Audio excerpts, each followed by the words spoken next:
सख्या हरी माझ्या पांडुरंगा, हरी रे माझ्या पांडुरंगा। ही उतरां कानार पडली की आमकां सगळ्यांक याद जाता श्री अनंत देवाची।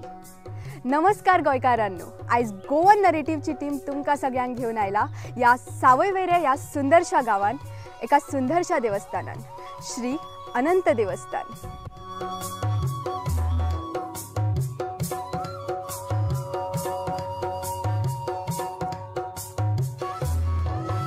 देवळाची खासियत अशी की गोय राज्यातले हे पहिले देऊळ जे उदकात उबे आसा। अशें म्हणटा की द्वारकेच्यान चंदन घेवन वास्को वयताली ती होडी वादळ जाल्ल्या कारणान हांगा पावली। या होड्यान आशिल्ली श्री अनंत देवाची मूर्ती।